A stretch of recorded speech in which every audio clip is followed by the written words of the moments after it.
Gente, vamos a abrir nuestra Biblia en Mateo 13, por favor. Estamos en tiempo de multiplicación. Dios quiere que demos frutos. La voluntad de Dios es que vos des frutos. Mírame. No puedo mirarla a todos, pero quiero decirte, la voluntad de Dios es que vos des frutos. Vos fuiste creado para dar frutos. Dios trabajó en tu corazón. Dios hizo una obra en tu vida. Hay un nuevo nacimiento. Los hijos de Dios que nacieron de nuevo, dice, ven el reino de Dios y entran al reino de Dios. Así que Dios no te puso en un lugar para que vos seas un corazón seco. Dios no te puso en un lugar también para que vos estés llenos de espinas o de pedregales, de tal manera que las situaciones que pasen te acontezcan en esta vida te paralicen o hagan que seas infructífero.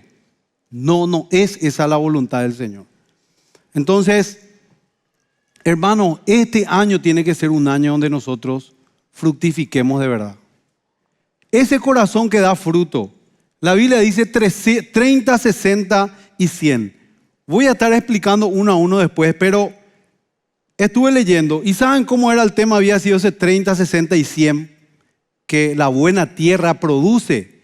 Es como un agricultor que siembra, por ejemplo, 1 kilo.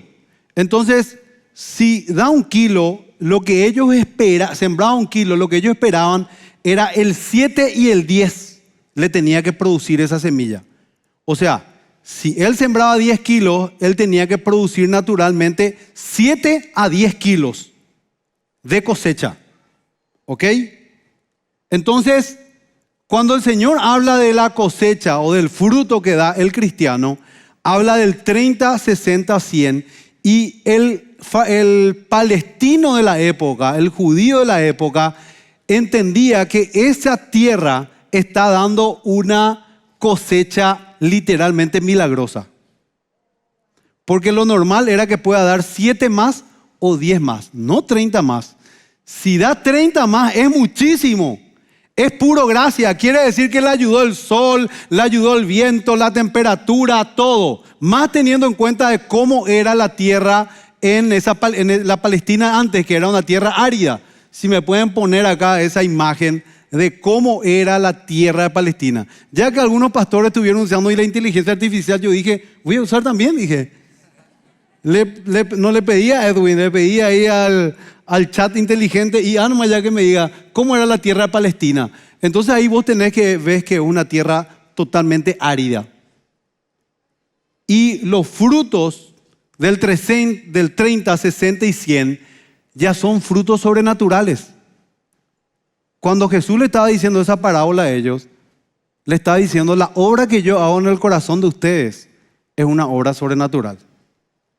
Gente, ese corazón que produce 30, 60, 100, es un corazón que fue transformado por Cristo. Y a veces las cosas que vivimos en la vida, ¿verdad? Como dice el afán de las riquezas, o los problemas de la vida, o dice también los placeres de este mundo presente, o en otro contexto dice las persecuciones o las dificultades que uno pasa, el sufrimiento, por ejemplo. Entonces, ese tipo de cosas, que son cosas que vivimos todos los seres humanos, a veces hacen que nosotros estemos improductivos. Porque ese corazón que Dios levanta es un corazón que produce fruto. Primero que nada, en el carácter divino. Dios hace que seamos como la imagen de Cristo. Tenemos el fruto del Espíritu, como vemos ahí en Gálatas.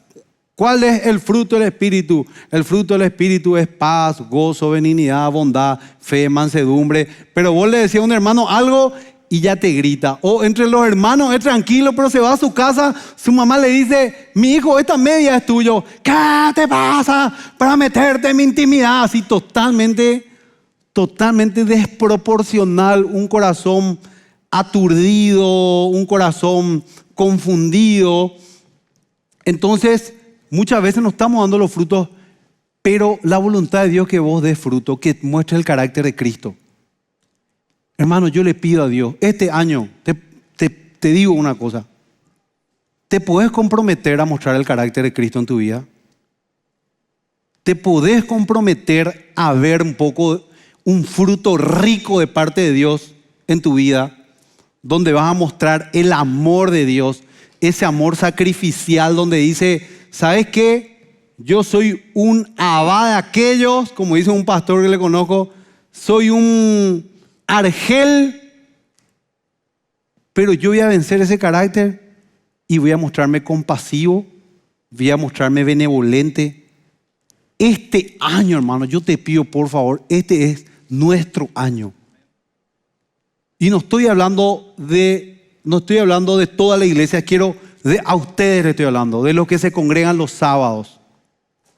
Es demasiado importante el trabajo del reino de los jóvenes, porque nosotros somos los que tenemos fuerza.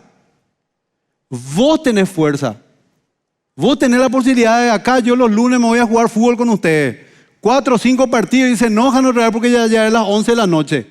Yo tengo mi lengua afuera y Rebeca ya me está haciendo 10 llamados porque no venís. ¿Verdad que sí? Es otra cosa.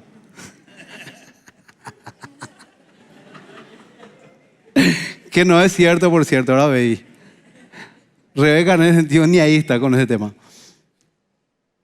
Pero yo le veo a Josu, por ejemplo, 10 partidos juega el tipo. Nico no sabe qué es lo que hace para correr tanto. Hermanos, ustedes tienen la fuerza de hacer crecer la obra de Cristo. Esos apóstoles del Señor tenían 30 años a lo sumo cuando Cristo se fue y partió. Y ellos movieron el mundo entero. Yo le quiero decir, el crecimiento de la iglesia no depende de la gente que se está congregando los domingos. Con todo respeto, le amamos todo eso. No es ese el punto. No depende de esos grandes empresarios que pueden ayudar a la obra económicamente. Acá está el capital de fe para que la iglesia de Cristo siga creciendo. Son ustedes a los que Dios les llamó para que den ese fruto. Son los jóvenes los que vencieron al maligno. Su fe, dice la palabra del Señor. Y yo le pido a Dios que vos puedas comprometerte, que vos puedas decir, realmente, Señor, ¿cuánto tiempo estuve acá sentado recibiendo de la casa de la iglesia? Que mi estudio bíblico, que mi GH, si estoy aquí y allá. Y gloria a Dios por todo eso. Pero este es el tiempo donde tenés que comprometerte con el Señor y estar dispuesto a que este sea un año donde vos digas, yo voy a reflejar el carácter de Cristo. Voy a fructificar, Dios va a hacer milagros en mi vida. Y eso se ve con evangelismo también. Eso no es solamente en el carácter, la parte personal. Demasiado nos acomodamos, gente. Ya no somos capaces ni de predicarle a nuestro vecino, ni al Uber, ni al Bolt. Hoy me subí en un Uber y no me prendió el aire el tipo. Y yo dije, no le voy a decir nada a este varón. Pues ni le voy a predicar por eso mismo. Eso es carnal. Eso no es carnal eso. ¿Sí o no? Tenemos que predicar a tiempo y fuera de tiempo la palabra del Señor. Cualquier cosa tomar como excusa. Pero a veces no estamos avivados para predicar. Ni a nosotros mismos no nos queremos predicar por cómo están nuestros corazones. ¿Sí o no? Así que yo te pido, hermano querido, que este sea el año donde vos de verdad tomes el compromiso y seas esa persona que literalmente vos decís, pero ¿qué es lo que puede afectar mi conversión? Yo te garantizo que te están mirando tus amigos mundanos. Yo te garantizo que tu familia te está mirando. Todos están atentos y viendo qué está pasando en la vida de fulano de tal. Ahora no te vayas a creer como que todos son los que te persiguen, tipo algunos futbolistas del Real Madrid que creen lo que el mundo gira alrededor de ellos. No, es tampoco así. Y así después de días, no, me persigue el diablo, me persiguen los hermanos, me persigue mi familia. Y vos te creas la víctima y el mártir de todo. No, la única víctima de Dios fue Jesucristo. El resto somos bien pecadores, hermano querido. ¿Sí o no? La única víctima de Dios fue Jesús. El resto somos pecadores. Eso es categórico. Así que en ese contexto, no te vayas a mirar como que vos no, sino que la gente está expectante de ver la obra de Dios en tu vida. Y vamos a lograrlo. Yo no sé si necesito ser Alfaro, el técnico de la selección. Como todo el mundo está diciendo, Alfaro sin refuerzo y sin nuevos jugadores, él cambió la mentalidad del equipo y cómo el equipo salió adelante y empezaron a ganar. Con los mismos jugadores. Yo no quiero oficiar desde técnico decir, bueno, te quiero hacer creer cosas que son engañosas, ¿verdad? Porque él pues parece que le hizo creer a algunos de nuestros jugadores que son jugadores de élite y eso. No, el fútbol simplemente es un juego en equipo, donde uno va colocando su grano de arena y así se va haciendo fuerte. También es muy parecido eso al reino de Dios. Pero hermano, la iglesia tiene que empezar a creer. La iglesia tiene que empezar a creer y tiene que comenzar con ustedes. No puede comenzar en otro lado. La iglesia comenzó con esos 12 hombres que eran ordinarios y se volvieron extraordinarios. Tal es así que la gente ya creía que la sombra de Pedro sanaba. Era el Espíritu Santo el que sanaba y los muchachos, la sombra de Pedro. ¿Te puedes imaginar? Pedro caminaba por ahí, la sombra de Pedro está sanando. No, era el Espíritu Santo que estaba sanando. Pedro seguía siendo un hombre ordinario, pero con el Espíritu del Señor que es extraordinario en su vida. Y así tiene que ser, hermano querido, con nosotros. La iglesia tiene que levantarse. Vos vas a decir ahora, me voy a levantar. Quiero que digan, vas a decir, me voy a levantar. Voy a dar fruto. Amén. ¿Quién cree eso? Dale un aplauso al Señor. Dale un aplauso al Señor.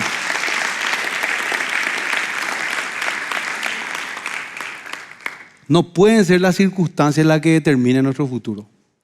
Es la palabra de Dios que vive y permanece para siempre. Que sea Cristo el que obre en ustedes, en nosotros. Y lo va a hacer. Imagínate, estos tipos sembraban ahí, pasaba cualquier cosa y habían tierras que daban 30, 60 y 100. Y eso es milagroso.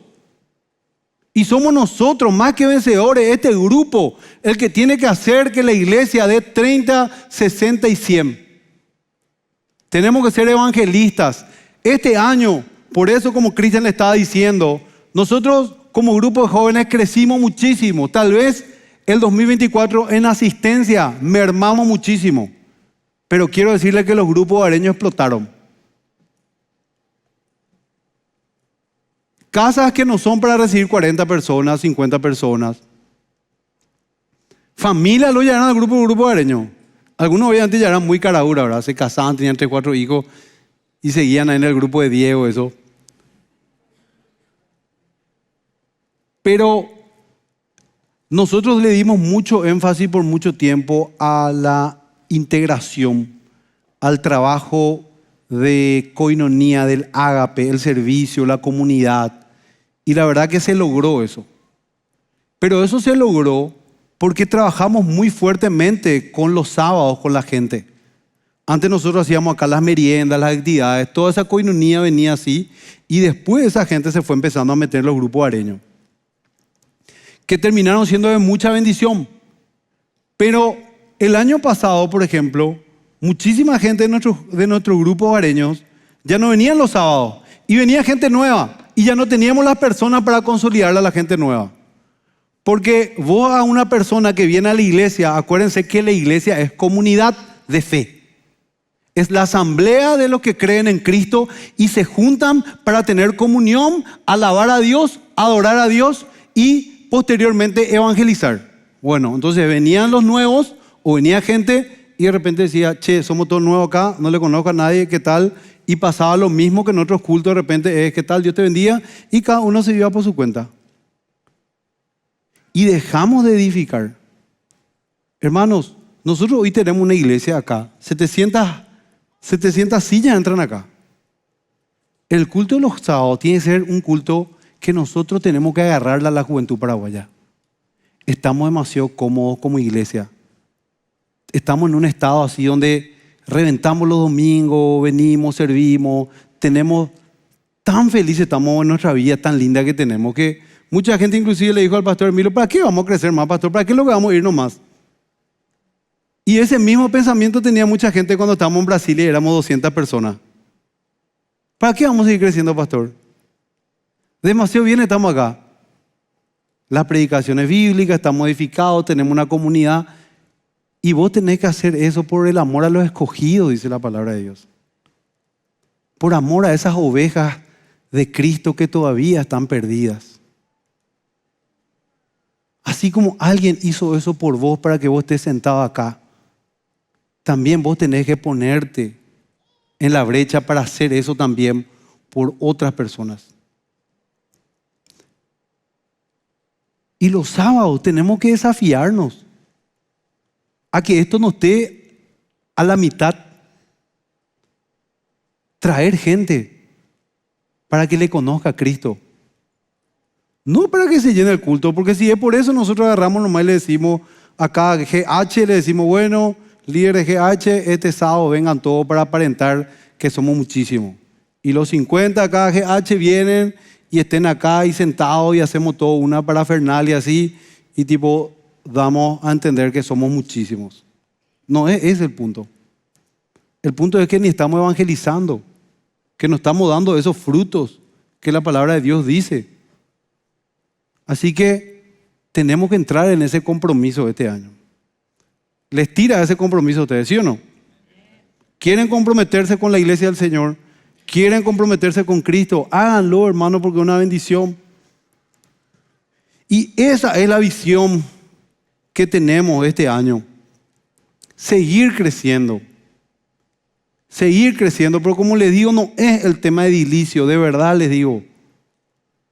Pero es así como esa barca del Señor, donde el Señor dijo: acá por este lado es, y tuvimos que juntar otra barca porque todos los peces que estaban ya se rompía la red y se iban. Entonces esa es la intención, hermano. Y ese crecimiento viene por ustedes, que son la juventud, que son la fuerza de Dios, son la mano de Dios. Así que esa es la visión para este año.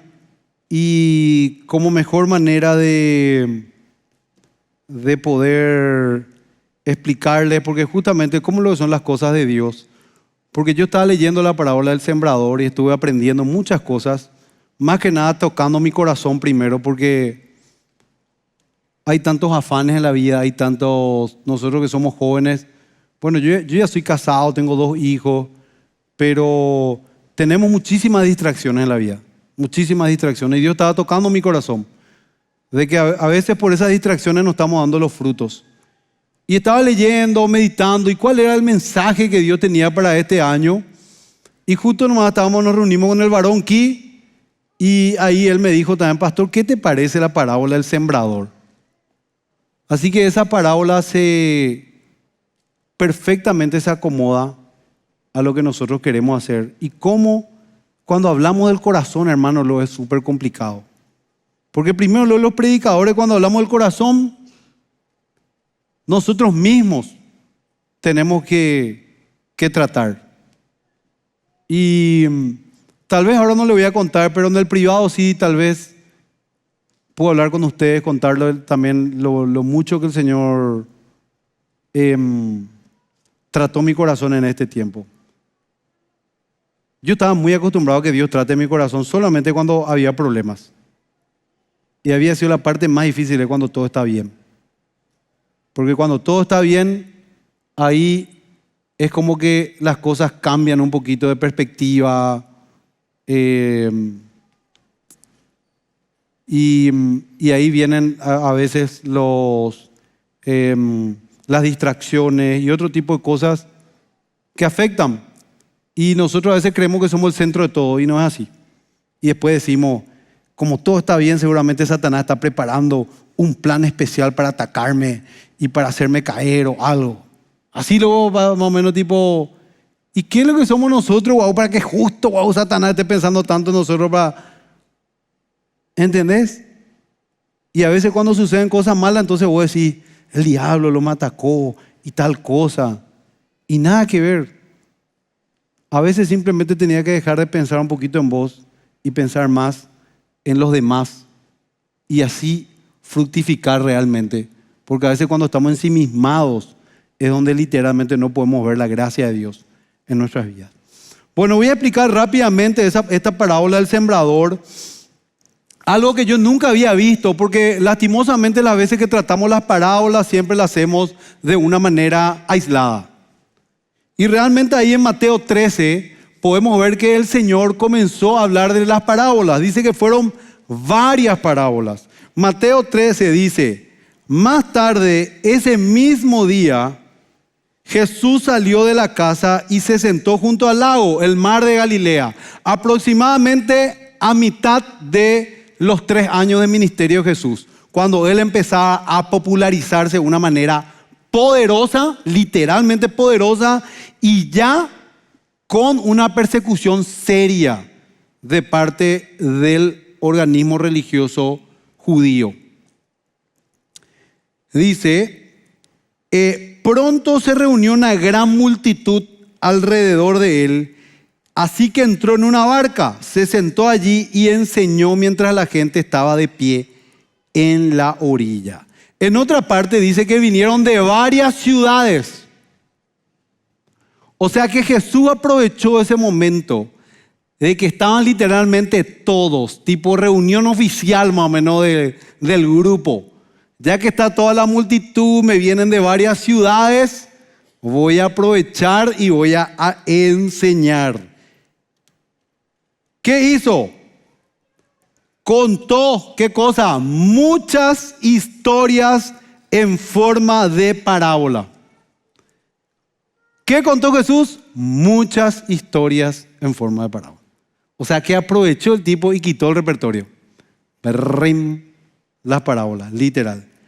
Pero el escritor, este apóstol Mateo, después vemos en los otros sinópticos como Marcos y Lucas, ellos quisieron relatar esta parábola de una manera especial. Para entender un poquito del contexto y para que vean por qué esta parábola en un momento dado asusta un poco una parte. No asusta la parte que la semillita cae en una tierra y las aves del cielo la llevaron y que una entre espinos y vos decís, ay, pero si mi corazón es duro seguramente no va a dar fruto. No asusta esa parte.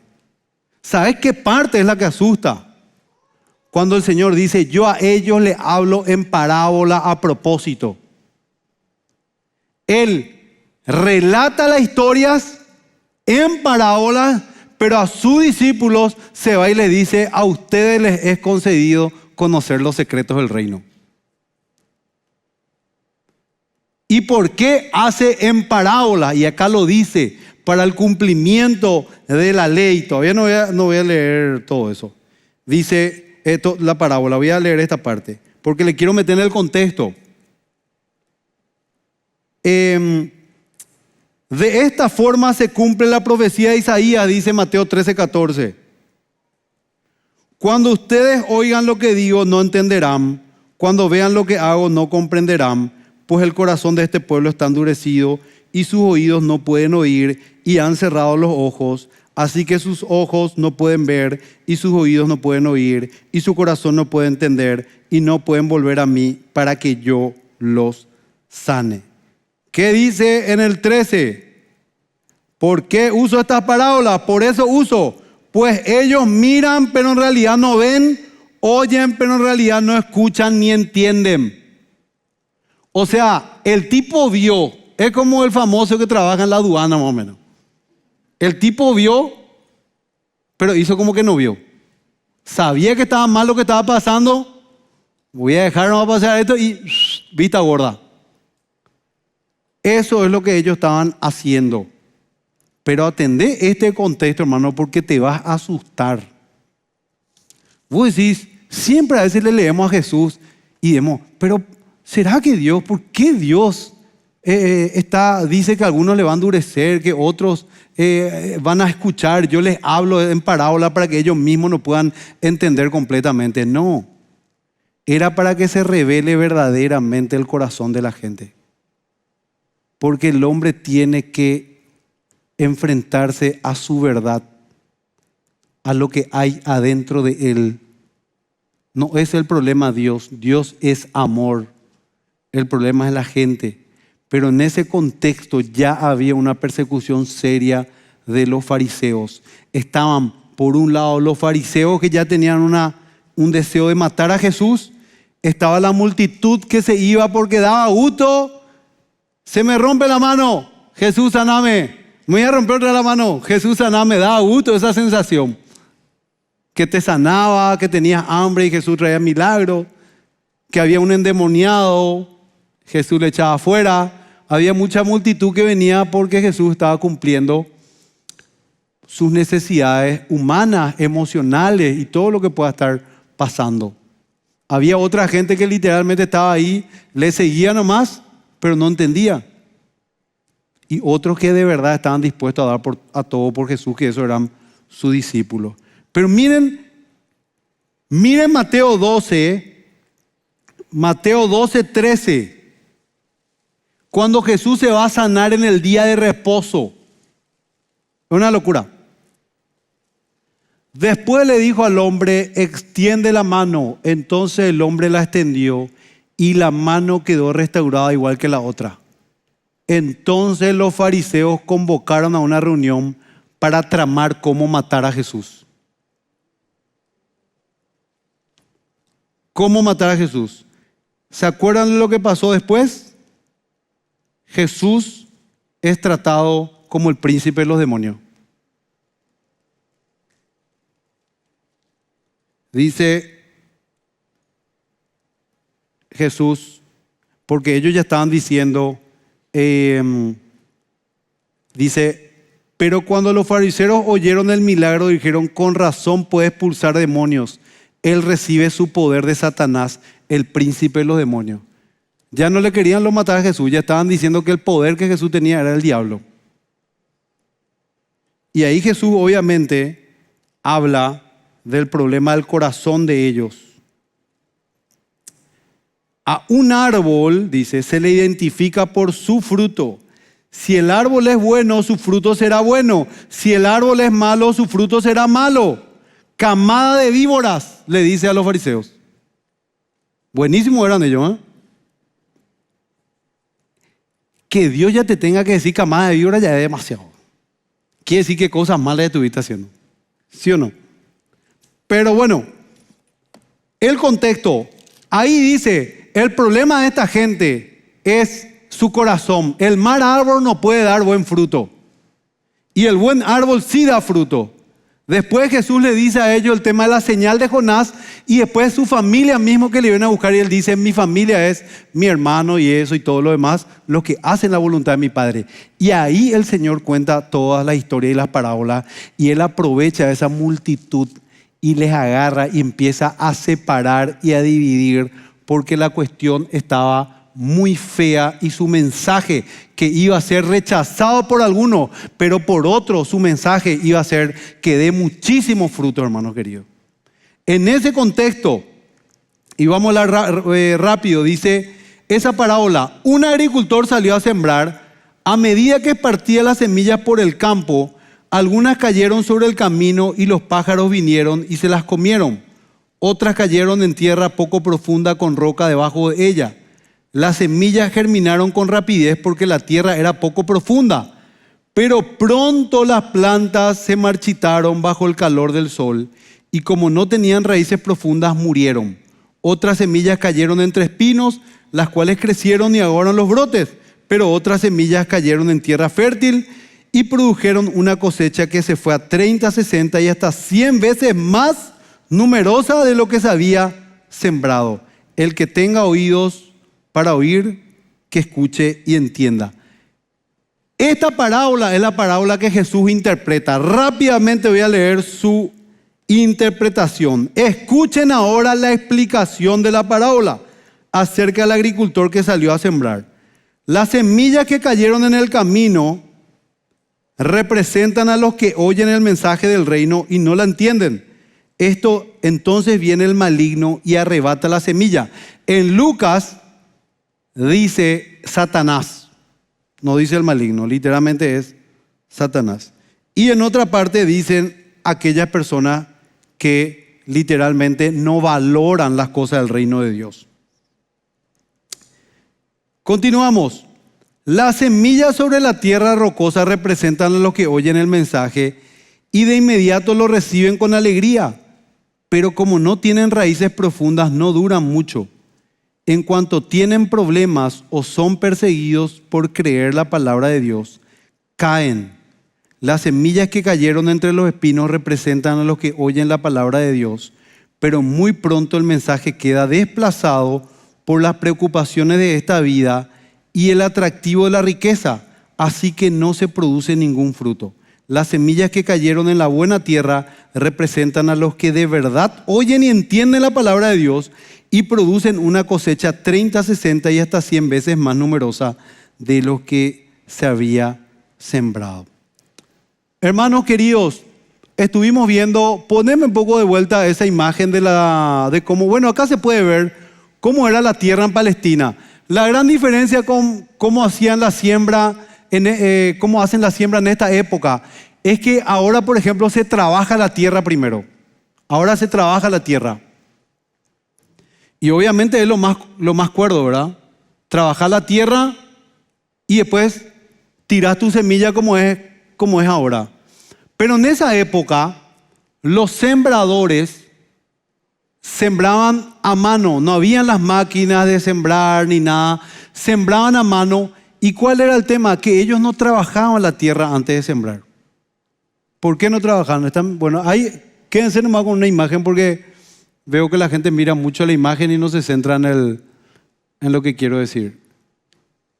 Bueno, ellos usaban esa técnica porque no es como ahora, por ejemplo, que vos tenés un lugar y vos decís, bueno, este es mi lugar donde yo planto. No va a venir el perro, no va a venir la gente a pasar por acá. Este es el lugar donde los tractores van a pasar y acá yo siembro tal cosa. Mi propiedad privada y todo lo demás. No, en esa época, en la tierra era también un lugar de camino. La gente podía caminar por ahí. Los animales también podían pasar por ahí. Entonces, los sembradores salían y hacían esta siembra al voleo y algunas caían en una tierra o en un lugar donde la gente caminaba mucho. Y obviamente en un lugar donde la gente camina mucho, además en un lugar donde no llueve, los fariseos que escuchaban la parábola en esa época entendían perfectamente que Dios está trayendo su mensaje del reino, que ellos están esperando un Mesías a su manera. Y en realidad esa palabra no está haciendo efecto en ellos porque ellos tienen el corazón endurecido. Entonces, la semilla lo que Jesús estaba explicando es que habían algunas semillas que es la palabra de Dios y caían en una zona donde había muchísima piedra y por lo general ese era el corazón de los que le estaban persiguiendo a Jesús. Que literalmente eran tan insensibles a las cosas de Dios que no podían ver que el reino de Dios estaba entre ellos. No podían ver el mensaje de Dios de tal manera que decían que esa semilla de Dios era algo diabólico. Hasta querían matarle a Dios. Y ese es el corazón que no recibe la palabra del Señor. Si querés poner por favor el corazón duro, yo le pusimos una frase de Thomas Watson, que ahí está en inglés, lo que leen en inglés, yo ya no puedo traducir porque se quedó en el iPad de mi esposa, pero acá no se van a preocupar, tengo la solución. Porque dice, el corazón endurecido es tan insensible a la palabra de Dios como el camino a la semilla. Pero el gran problema de este corazón es, como Jesús dijo en Mateo 12, ¿se acuerdan? Dice, el que no está conmigo, Mateo 12:30, a mí se opone, y el que no trabaja conmigo, en realidad trabaja en mi contra. Ese es el gran problema de esa tierra. se oponen al Evangelio, se oponen al amor de Dios. Gente que no tiene sensibilidad para las cosas de Dios y persigue. Está bien, vos decís, Dios no existe, Dios no funciona, no sé, no le quiero a Dios. Pero ¿por qué te empecinás tanto en perseguir a alguien que no existe? En ser malos con los hijos de Dios. Hay gente que ve la santidad del otro hermano y se ocupa en perseguir. Se ocupa en hablar mal de la obra de Dios. El hermano está encendido en el espíritu. Quiere predicar a tiempo y fuera de tiempo. Y la otra persona que está endurecida se encarga de decir, ese hermano es religioso, ese hermano esto, y lo único que ve es defecto en la persona. Ese es el mismo corazón que estaba operando en los fariseos. Como dice esa música, si vos no querés entrar a la Canaán celestial, entonces por lo menos déjame ir a mí, no me vaya a atajar. Yo voy a ir. Pero como dice Jesús, el que no está conmigo está contra mí, y el que no trabaja para mí, trabaja en contra mía. Y ese corazón era el corazón de los fariseos. Entonces, como dice Thomas Watson, este gran puritano, bueno, no es ese, dice eso, ese varón, que ese corazón endurecido es tan insensible a la palabra de Dios como lo es una semilla que cae en el camino. Bueno, también había lugares donde habían muchos espinos, ¿verdad? Entonces se entendía, no es como ahora que vos preparás toda la tierra, no, ahí caía donde habían espinos. Los espinos es el tercer corazón. Es ese corazón, porque ahí en la multitud también había gente que se motivaba. Ellos tiraban, esparcían la tierra al sembrador y ellos empezaban a arar. Araban a mano o araban con esos caballos que ustedes ven ahí, con esos bueyes, y empezaban a trabajar la tierra. Y habían partes donde la tierra literalmente parecía tierra espectacular, pero abajo había roca. ¿Y qué pasaba, hermanos? Obviamente la semilla se germina y esa plantita empieza a salir. Pero como no tiene una raíz fuerte, ¿qué pasa? El sol dice que la quema, dice el Señor. Y las cosas de la naturaleza empieza a secar, y como era una tierra muy árida y llovía poco, entonces la semilla tenía que aprovechar la humedad de la tierra, o sea, tenía que irse a la profundidad. Entonces, ese corazón es un corazón que lastimosamente es muy emocional. Y como dice este predicador Joe Owen, voy a leer en inglés, ¿sí? Temporary faith is like a meteorite. ¿Qué tal estuvo Eli? ¿Dónde está Eli, mi profe? ¿Bien o medio así? Bueno, que esa fe temporal es como un meteorito que parece que al comienzo vislumbra o como una estrella fugaz. Increíble la fe, se convirtió, está remotivado, le recibió a Dios en su corazón, se bautizó, viene al estudio bíblico y el sol empieza a salir y fuerte quema el sol. Y esa fe, ya sea por el sufrimiento, las persecuciones que trae la palabra, vos venís todo feliz, me convertí a Cristo, vení, mohopion de evangélico. Ustedes son una secta. La Iglesia Católica Romana es la única iglesia verdadera, la que tiene la sucesión apostólica. Ustedes son una secta, una mentira, papá, brin, brin, brin. Voy a bajar tu cabeza, tu fe era superficial, no conocías profundamente las doctrinas bíblicas, empezaste a entristecerte, esas persecuciones o esos sufrimientos que la vida da. Entonces empiezan a ahogar la palabra, no ahogar la palabra, como no tenía una raíz, entonces se seca. Ese pequeñito, eso que fue fugaz, eso que fue increíble y hace que no pueda producir frutos. Y así como en esa época había gente así, ahora también hay gente que no para de buscar momentos sensacionales en su vida. Qué congreso espiritual acá, qué congreso de esto allá, qué toque del Espíritu Santo. todo es sentir, todo es vivirla en una manera extasiada, la fe. Sin embargo, la fe es proceso, la fe es sacrificio, la fe es un camino, la fe es perseverancia. La fe a una semilla para que crezca hay que darle tiempo. El sol le va a venir y fuerte, el sol va a salir, la lluvia va a venir. Van a haber dificultades, van a haber sufrimiento en la vida. Y cómo nosotros respondemos a ellos van a depender para que literalmente esto produzca fruto. Y nosotros, hermanos, no podemos ser aquellos que no resistamos el sufrimiento. No puede ser que no seamos los que resistamos la persecución. No puede ser que cuando tengamos nuestro primer problema de noviazgo ya rompamos. Hay los matrimonios que hay gente que quiere dejarle a su esposa eso. Excusa busca para dejarle a su esposa. Porque el matrimonio y las cosas de Dios son sacrificio. Las cosas que valen cuestan mantenerlas. Lo que vale cuesta mantener, pero vale la pena luchar por las cosas celestiales. Y no puede ser que nosotros nos resistamos a la primera tempestad que venga, al primer sol que salga, como si fuera que el Señor no es nuestra sombra de justicia. El Señor hace la obra, hermano querido. Así que este tipo de cosas son las que pasan para que estos corazones no estén dando fruto. No están dispuestos a pelear, no están dispuestos a sufrir, no están dispuestos a perseverar. El sol va a salir para el bueno y para el malo.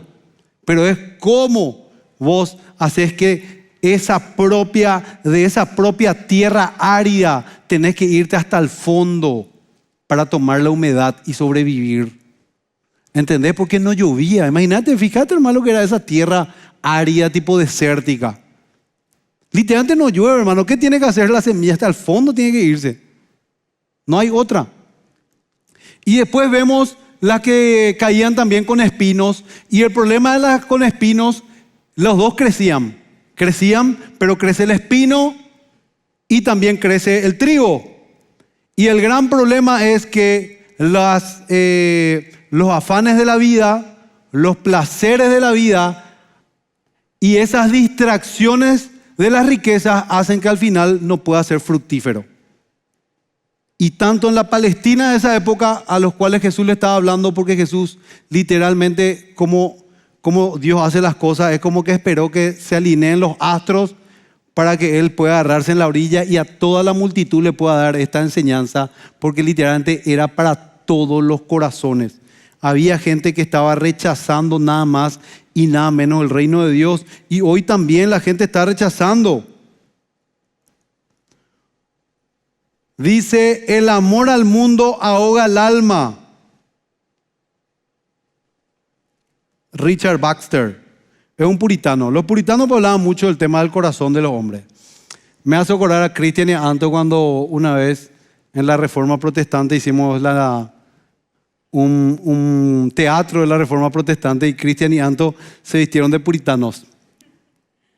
Pero ellos todos eran rubios, ojos azules, sabían eso porque venían por ahí y era tipo Disney de los puritanos, lo aplicamos nosotros.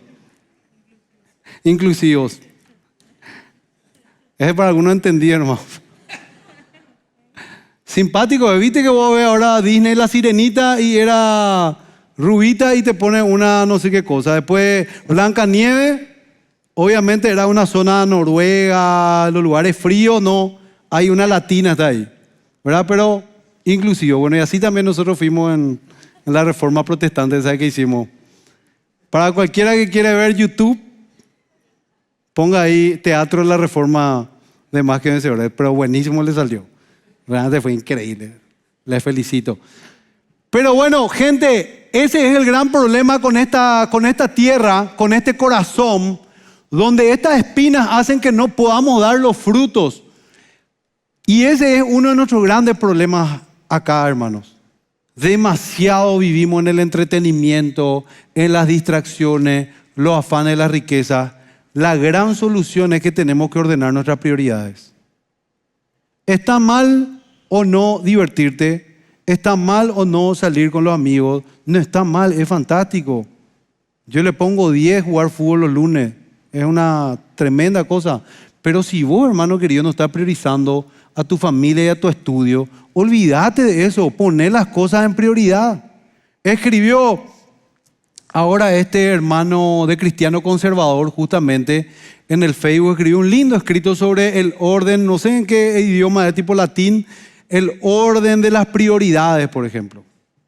Y nosotros los hermanos en Cristo, nuestra prioridad obviamente son el amor a los hermanos. Por eso dice la Biblia, haz el bien a todos, pero ¿qué dice?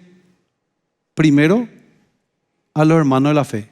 Y amar a Dios sobre todas las cosas y al prójimo como a ti mismo. O sea, lo primero en tu vida tiene que ser el amor a Dios, después el amor al prójimo.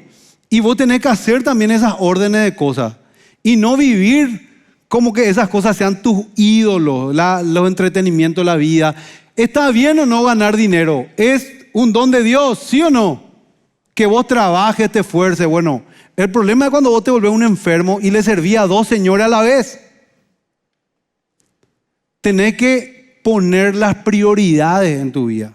Por ejemplo, ahora que hay gente muy joven acá, vos tenés 18 años, ponele, 17 años, y estás loco por una hermana, y se ponen de novio los dos, 18 años. ¿Cuál es tu prioridad?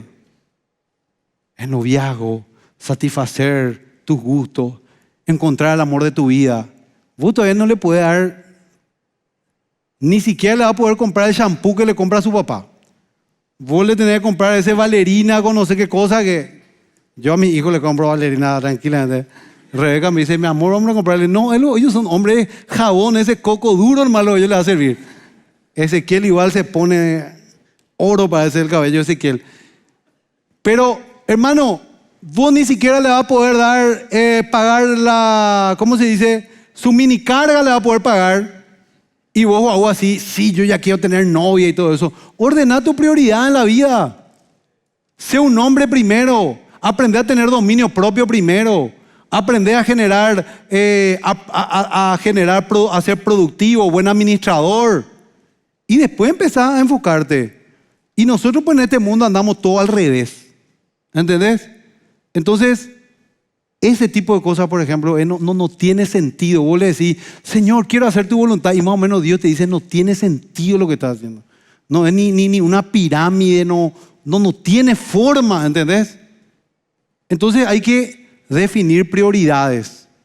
Vamos a divertirnos, vamos a hacer las cosas que nos son lícitas, pero las que nos convienen, poner en orden, y van a ver que vamos a empezar a dar fruto de verdad. En este caso, había gente que le seguía a Jesús porque Jesús era el Mesías político, militar que ellos estaban esperando, y ahora por fin Israel iba a estar bien, vamos a ser ricos, vamos a ser fuertes como era en la época de David, y vamos a estar nosotros cabeza y no cola. Vamos, Jesús. Y muchas veces pensamos así también. Ahora Dios va a hacer todo bien en mi vida, voy a ser feliz, por fin me voy a hacer el amor en mi vida, voy a hacer el mejor trabajo, el Mesías político que yo quiero. Y al final no das el verdadero fruto espiritual que Dios espera de tu vida. Bueno, continuamos. Y el último es el que da fruto de verdad. Que como les dije, lo normal es que si vos sembrás 1 kilo, eso te dé 7 a 10 kilos de cosecha. Pero en Cristo nosotros damos 30, 60 y 100, porque nuestra vida en Cristo es un milagro. Literal, tu vida en Cristo es un milagro, y es Dios el que se va a encargar de hacer cosas tremendas en tu vida. Vos trabajás en lo que Cristo tiene que trabajar en tu vida, en cómo reaccionás a las cosas que te pasan en la vida. Por ejemplo, aunque vos seas cristiano o no cristiano, ese sol también te va a quemar fuerte. Pero ¿cuál va a ser la diferencia entre ese sol que cae fuertemente y le resplandece a uno? A uno le va a quemar y en el otro va a producir seguramente, no sé si es fotosíntesis o qué, llámenle ustedes los químicos, lo que entienden de esto, pero en esa gente va a hacer que salgan 30, 60 y 100% de fruto en su vida espiritual. Así es. ¿Cómo puede ser que las cosas de la vida ambos pasen la misma circunstancia y a algunos les vuelva más fuertes y a otros literalmente les lleva al infierno, hermanos queridos? Obviamente, si nosotros tomamos tal cual es esto, Jesús dijo, el mal árbol no puede producir buen fruto y el buen árbol sí produce fruto. Lo que Jesús estaba hablando en la parábola del sembrador era muy serio, porque había gente que estaba siendo enemiga de la cruz y había gente que, aunque se estaba gozando un ratito en las cosas de Dios, disfrutando del bien celestial, como dice Hebreos, igual se iba a ir al infierno.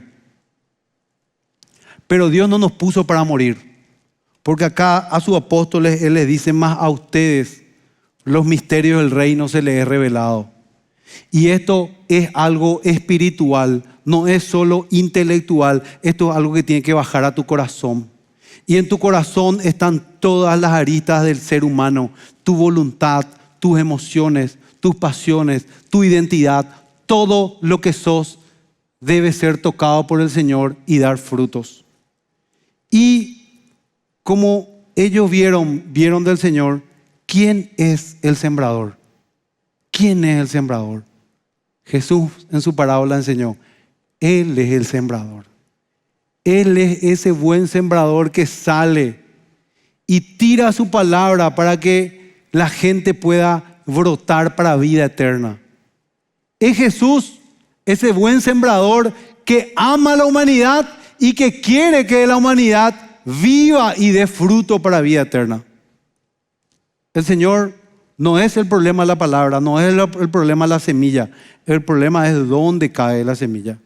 Y Dios nos está dando oportunidad. Por eso yo le digo, le estoy tratando a ustedes como creyentes. Tal vez hay alguno acá que dice, bueno, yo realmente vine a la iglesia porque este tema de Dios me produce gozo. Pero en el fondo los sufrimientos, las persecuciones y los placeres están ahogando la palabra de Dios y ella no está saliendo en tu vida. Y quiero decirte que sí tenés que tomar una decisión de arrepentirte de tus pecados, de arrepentirte de la manera en que estuviste viéndole a Dios. No le tomaste a Dios como alguien que realmente es significante.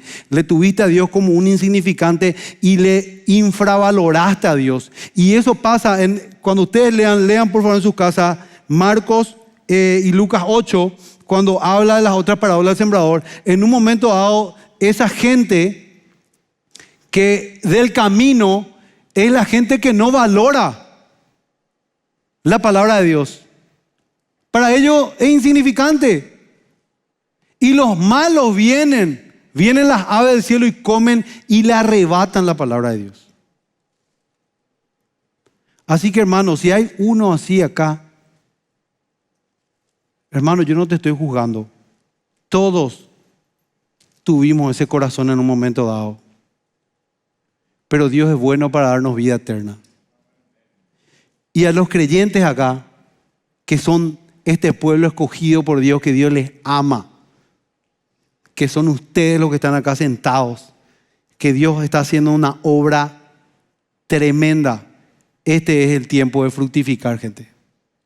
De ver el milagro de Dios en sus vidas. De, hermano, comprometernos, valorar la palabra de Dios como es y trabajar perseverantemente. ¿Qué vamos a hacer? Yo te quiero decir ahora qué vamos a hacer. La parte práctica y terminamos la prédica ahora. Y vamos a copiarle a lo que Jesús hizo. Dice la parábola al comenzar. ¿Cómo tienen ustedes en su versión? Yo tengo así, porque NTV, pues yo estoy ahora con NTV full. Así tengo yo. Escuchen. El escritor, Mateo, Lucas, cuando escriben, y según lo que estuve viendo en el griego, es así. Gente, atiendan. Tan. Hay mucha historia está contando Jesús, pero esta parábola, atiendan. Eso es lo que el Señor está haciendo ahí. Presten atención especial a esta parábola. Y dice, el sembrador salió a sembrar. Y esa palabra griega también que sale a sembrar es voy a cumplir una misión. Estoy saliendo a sembrar cumpliendo una misión. Entonces, pueblo de Dios, les digo, escuchen y estén atentos porque esta es una parábola para ustedes. No era para los fariseos, porque al final Jesús le está explicando a su discípulo la parábola. Así que esta parábola es para ustedes, los hijos de Dios, para que estén atentos y vean que hay que fructificar. Atiendan, hay una misión que hacer. Hay una misión: salir a sembrar. Hermanos, no importa, tal vez algunos van a caer en el camino, otros van a caer entre espinos, otros en pedregales, pero eso no importa. Vamos a salir a cumplir la misión de Dios, que es sembrar la palabra del Señor. Fuimos llamados para sembrar. Vos te podés imaginar a los apóstoles cuando Jesús le agarró y le dijo: escuchen, la palabra de Dios es esto, sembrar. Y esa palabra sembrar también es continuamente. No es una cuestión que para ahora, no es una cuestión que sembró y ya está. No, el Señor sigue sembrando, el Señor va a seguir sembrando, y lo que vamos a sembrar somos la iglesia. Así que la palabra de Dios dice que es algo continuo, no es algo que tiene que cesar, no es algo que Jesús hizo y ya terminó ahí, ya cayó en esa tierra, murió ahí esa gente, pasó esto, algunos se salvaron, otros no. No es eso lo que está diciendo. El sembrador tiene una misión y el sembrador va a salir a sembrar. Amén, hermanos. Atendé eso. Jesús dice: atiendan de una manera reverente. Es como un comienzo de un teatro, así diciéndole: gente linda, atiendan esto, pam. El sembrador salió a sembrar. Hay una misión que ustedes tienen que cumplir, que es seguir sembrando la palabra de Dios. Si vos hoy no te tomás por aludido de que vos sos el que tenés que salir a sembrar, probablemente tu corazón todavía tiene espinos, porque estás afanado por las cosas de este mundo, estás muy preocupado con quién te va a casar, estás muy preocupado tu porvenir, que son cosas buenas. Jesús dijo que son buenas, pero busca el reino de Dios primero y su justicia, y lo demás será añadido, dice la palabra. Y si eso no te motiva tanto, tal vez no hay algo tan profundo ahí, pero tranquilos. Vos seguís sometiéndote a esa gracia de Dios. Entonces, sembrar la palabra. Y te voy a decir una cosa: vos no te estás dando cuenta, pero de tu persona, esa conversión que vos decís: tal vez mi conversión fue la más insignificante de la vida.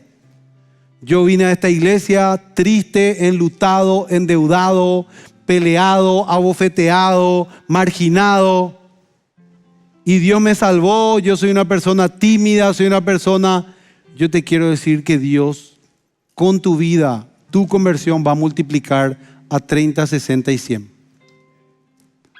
Aunque vos no sepas y no puedas calcular hoy, mucha gente va a ir al cielo detrás de tu testimonio. El hecho que vos sigas perseverando, que vos sigas viniendo, vos todavía no puedes ver, eso es algo que vos no puedes manejar. Es de Dios. Vos lo que sí vos podés manejar es el sembrar, el seguir viviendo en la fe del Hijo de Dios. Eso es lo que vos podés manejar. Lo otro se va a encargar Dios.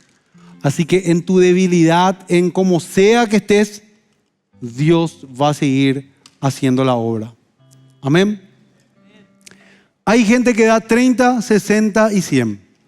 Categóricamente eso se ve también en la devoción que nosotros tenemos. Los medios de la gracia que Dios nos dio. Como les dije, el 30, 60, 100 son milagros. Pero si es ya un milagro donde estás, ¿por qué no hacer que Cristo siga obrando en tu vida? Invertí un poco más en la oración. Invertí un poco más en tu estudio de la palabra. Por ejemplo, si ahí la Biblia te enseña que no tenía profundidad la semilla, entonces empezá a ser profundo en tu conocimiento de la doctrina de Cristo. Empezá a estudiar la Biblia, pedirle a un hermano que conoce más la palabra de Dios, decirle: enséñame esto, quiero aprender de las cosas más profundas de la palabra de Dios. Después, como eso tiene que ver mucho con la relación con Dios también, hermano, empezá a buscar más a Dios íntimamente como un padre. Mucho tiene que ver la identidad que vos tengas en todo esto. muchos de nosotros, al no valorar la palabra de Dios, o imagínate los deseos de este mundo y todo lo demás, la Biblia le llama de espinos. De espino le llama a ciertos placeres humanos. Si vos le mirás con los ojos humanos, vos vas a decir, wow, esto es lo máximo. Yo me muero por ser así o por tener esto. Y Dios le llama espino. Es porque quiere decir que ciertas cosas de tu manera de ver no están valoradas conforme a la palabra del Señor. Y entra a esa intimidad con Dios, mirarle más a Dios como un padre. Él es tu proveedor, Él es el que te dio vida, Él es el que tiene destino para vos. Y en la oración, ahora, da fruto. ¿Qué significa también? No vaya a orar solo para vos. Hace una lista de oración. Voy a orar por 10 personas por día. Mañana, hoy oro por 10, mañana por 10. Y así va anotando, tener lista de oración.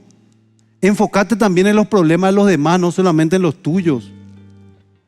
Y va a ver, hermano, que ese 30 se va a convertir en 60. Y si era 60, se va a convertir en 100. Amén. Este tiene que ser nuestro año, hermanos. Por medio de la fe. No es con fuerza, no es con ejército, es con el Espíritu del Señor. No es con las fuerzas humanas, es con la gracia de Dios. Así que la gracia está sobre todas las cosas y vas a ver que a pesar de nosotros, la fidelidad de Cristo se va a ver poderosamente. ¿Qué vas a hacer vos? Vas a seguir perseverando, vas a seguir haciendo que Cristo siga obrando en tu vida. La fe viene por el oír la palabra de Dios y vas a ser fiel. Vamos a hacer crecer los sábados, gente. Te comprometes a eso con nosotros. Con tu grupo areño, te vas a comprometer a hacer crecer la iglesia los sábados también, para que este lugar se llene de jóvenes que no le tienen a Cristo en su corazón y que ellos también después puedan ser predicadores y evangelistas. Amén. Gloria a Dios. No te veo tan convencido, pero bueno, tomo tu amén por fe, ¿verdad? Yo sí estoy motivadísimo que Dios siga obrando en mi vida y que Dios siga haciendo todo lo que Él tiene que hacer en tu vida. Amén.